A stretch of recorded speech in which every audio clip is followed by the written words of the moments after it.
Hi, my name is Nkem Agunwa, and I lead the Africa program at Witness.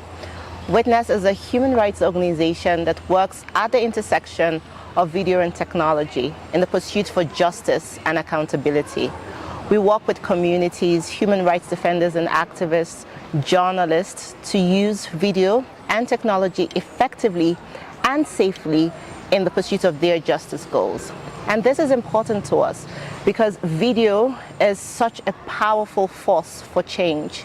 And we know that when used rightly and effectively, it could expose the truth and lead to justice and accountability. Where perpetrators are held accountable for their crimes, the truth does not die in the dark, and we have safer communities and a more just society. Excellent. So in certain countries, at least, everyone has a powerful camera in their pocket now.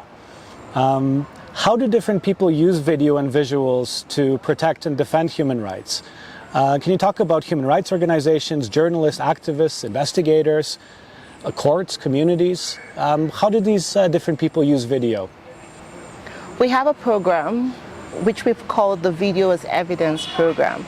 And what we say is really from camera to justice. What happens between the moment when you take out your phone and you film a violation as it's happening or a violation that has already happened? And what can you do with that video to achieve justice? There are many ways in which both citizens, organizations, and society in general is using video to push for justice and accountability.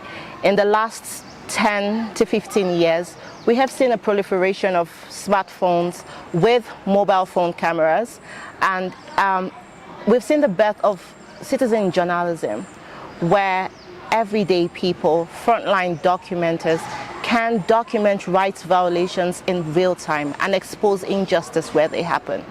Increasingly, more and more courts are admitting visual evidence to prove that a violation has happened.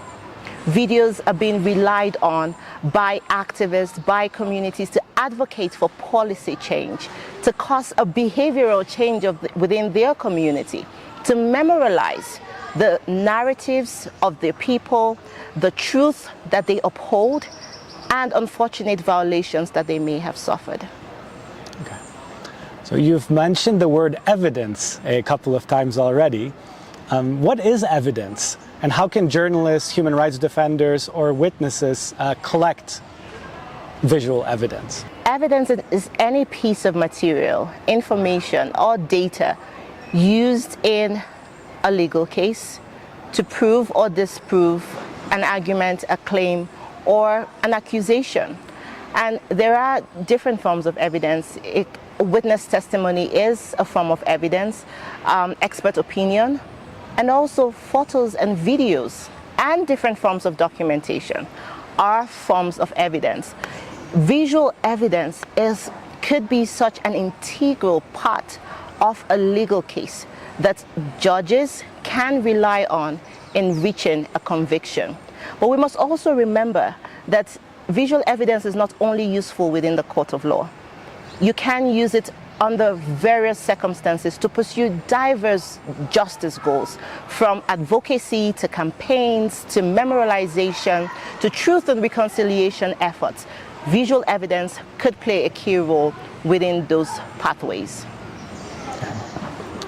What is Witness's Video as Evidence Field Guide, and how can it help journalists, human rights documenters, and investigators?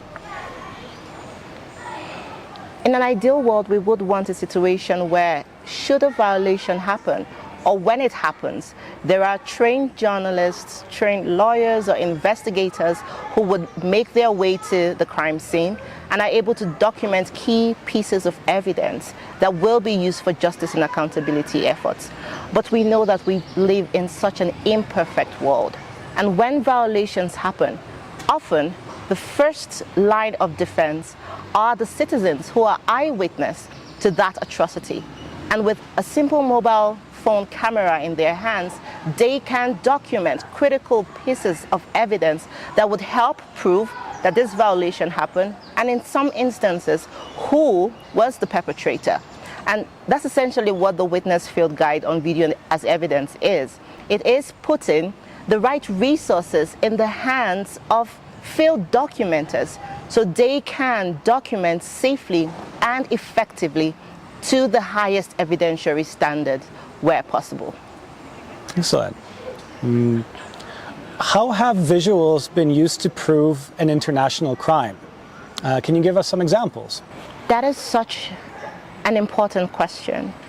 Across jurisdictions, across countries, across regions, there has been international criminal tribunals, there's been cases brought before the International Criminal Court that have relied on visual evidence in reaching a conviction. One case that comes to mind is the Thomas Lubanga case, which was brought before the ICC, and he was charged with war crimes for conscripting children as soldiers in his militia group.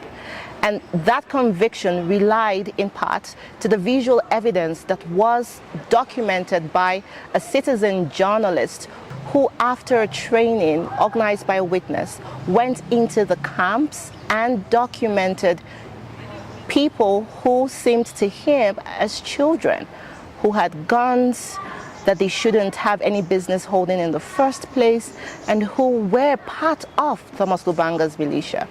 This was such a disheartening story, but there was justice, and Thomas Lubanga was found guilty. So visual evidence is such a powerful tool that can be used not just within the national courts, but also to try international crimes, both at the tribunals, at the International Criminal Court, and even cases around universal jurisdiction. What are 3 things anyone can do when they see a crime taking place? There are a number of things that organizations that are working with visual evidence can do within their practices, but I would give 3 ideas that would be helpful for organizations. One is to carry out what I would call a holistic collection planning exercise. What does this mean? To ensure that in the design of the collection plan, the organization does this in consultation with the communities to identify the violations that are happening in those communities and also the elements that are necessary to prove that crime, the safety considerations that these documenters must be mindful of, because it is important that they stay safe. There's no point of going to document if you come back harmed or if you don't come back at all. So those safety considerations must be included in the collection plan, and a very detailed list of the kinds of visual evidence that they should gather. So I would say that's number 1. The second would be that organizations must, within their practice, have a full understanding of what it would take to archive those visual evidence. What are the modes of preservation that the organization has put in place for themselves or put in place on behalf of the communities? We do not want a situation where documenters have risked their lives in the most dangerous circumstances only for those visual evidence to be lost because of perhaps a deprioritization of the preservation efforts that is required for this visual evidence to be used in justice and accountability mechanisms. The third is to understand the approach to justice that the organization might want to take, and to ensure that this approach or this pathway to justice is in alignment with the community set goals. We do not want to work against the interests of the communities, no matter how viable we think that pathway might be. A situation where the community is not in alignment with the desired pathway by the organization, we must completely disregard that plan. The communities must be 100% prioritized, and we must ensure that we do not solely focus on legal pathways, That is important. It is really important. But there are other things that can be done. There are other ways in which visual evidence can play a key role. It could play a role in advocacy. It could play a key role in causing policy change, in memorialization. These are different pathways to justice that are important to communities as well and might not be as long-term as a legal pathway. As an individual documenter, the first thing that I would encourage you to do is stop filming or do not film at all if you can provide support, if safe, to someone who is in danger. That should be the first response, and not to pull out your camera to film that incident. The second is, if it is safe to film and you have made a decision to document that violation using your mobile phone camera or any other kind of camera that you have, ensure that you make a 360 documentation of the violation. Try to capture all angles of it. If you can do that by yourself, that's fine. If you can't, then go with a team so that you capture an angle, your partners capture the other angles, and you're able to establish a 360 view. That helps in contextualizing the visual evidence that you document. Finally, do not provide biased commentary in the visual evidence that you are documenting. Otherwise, it might become irrelevant. It is important that we do not insert our biases, our thoughts. Do not do that. If you must run a commentary or a narrative over your visual evidence, describe what you see. Do not make conjectures. Don't add anything extra.